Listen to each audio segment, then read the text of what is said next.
Aujourd'hui, l'hôtel des Ventes de Drouot accueille de curieux personnages. Dark Vador et ses soldats, les héros de la saga cinématographique culte La Guerre des Étoiles, sont les invités d'honneur d'un événement exceptionnel. Pour la première fois en France, des jouets sont mis aux enchères et tout le public retombe en enfance. Tu n'es pas de notre galaxie, mais du fond de la nuit. Mais ces jouets-là sont réservés uniquement aux grands enfants. Affiches, figurines, petites voitures, vaisseaux spatiaux, que des jeux des années 70 et 80, la plupart dans leur emballage d'origine. Et ici, comme Jean-Philippe, chacun a son préféré. Mon jouet préféré, je pense que c'est resté la soucoupe de Goldorak, la petite, avec le robot Goldorak métallique qui avait les astéroaches, les points qu'on pouvait envoyer à partir. Ça, c'était, je pense que ça a été mon premier jouet, mon jouet préféré. Mais ce qui attire le plus dans cet immense coffre à jouets, ce sont les centaines de produits dérivés tirés de Star Wars. À 47 ans, Chris est un des grands collectionneurs de la saga réalisée par George Lucas. Et il connaît les trésors que recèle cette vente.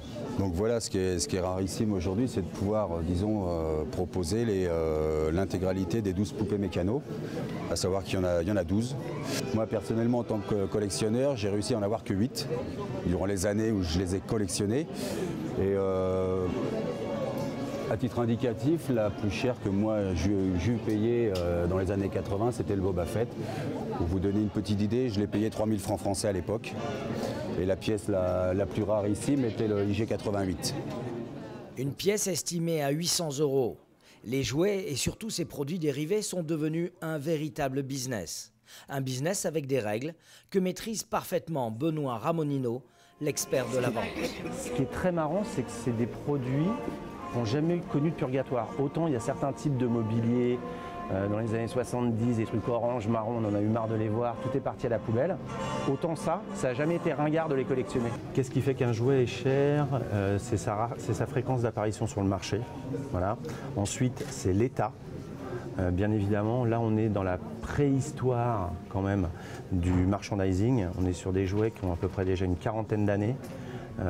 Avec des matériaux périssables que sont le carton, le plastique et le plexiglas. Donc forcément, le temps ayant fait son œuvre, il y a des jouets qui sont devenus au jour d'aujourd'hui très compliqués à trouver dans ces états-là en fait. Résultat, le prix de ces objets devenus rares explose. Comme cette voiture estimée à 8 000 €. Et rien ne semble arrêter cette flambée. Ce radeau Goldorak, célèbre dessin animé japonais, est lui estimé à plus de 10 000 €. C'est vraiment pour faire de l'art déco, pour décorer un appartement, mais à ce prix-là, pour un bout de plastique, je pense que c'est un peu exagéré. Enfin, c'est mon point de vue. Mais ces premières estimations n'ont pas l'air d'effrayer Chris.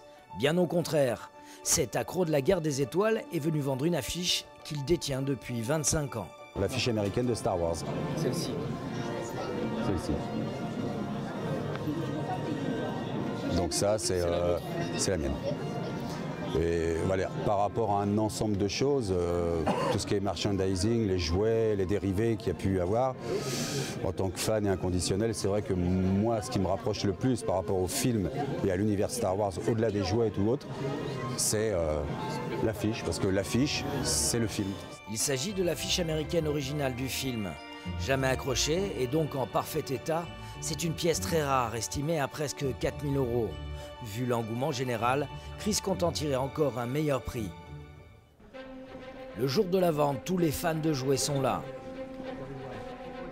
Aux premières loges, Chris est plein d'espoir et dès le démarrage, il voit s'envoler les enchères. 180 par mois. Une première affiche part à 4 000 €. Une figurine de Star Wars, dont il ne reste que 13 exemplaires dans le monde, s'arrache à 7 800 €. Des prix à dissuader tous les grands enfants qui n'ont pas le porte-monnaie bien rempli. 50 au téléphone. Mais pas le chanteur Francis Lalanne, lui a des goûts plus modestes. Et il ne... 160 €. Enfin, moi, je collectionne tous les jouets de mon enfance. Mon fils a la même passion que moi, sauf que lui, il est dans l'enfance encore. Et moi, j'y suis dans mon cœur. Voilà, ça, Zébulon, c'est pour mon fils. J'ai mon bureau au milieu de tous mes jouets. J'ai gardé tous mes jouets depuis que je suis petit. C'est au tour de l'affiche de Chris, qui ne rate pas une miette de cette vente exceptionnelle. La rareté de l'objet fait rapidement grimper les prix. 4500, 5000 par mois. Adjugé, 6500 Pour ce euros fan de Star Wars, 49. c'est une réussite, même si se séparer d'une telle relique ne le laisse pas insensible. Alors, pour ne pas rester sur cette frustration, Chris va craquer. Il achète le dernier objet de la vente. Symbolique en fait. Ouais, c'est symbolique et puis voilà, ce sera la surprise, je connais pas la pièce donc on va voir ce qu'il y a dedans quoi. En tout cas, certains collectionneurs ce jour-là savaient exactement ce qu'ils voulaient. Le radeau en plastique de Goldorak s'est finalement vendu à plus de 14 000 euros. Le marteau va tomber à 14 500, 14 500 euros.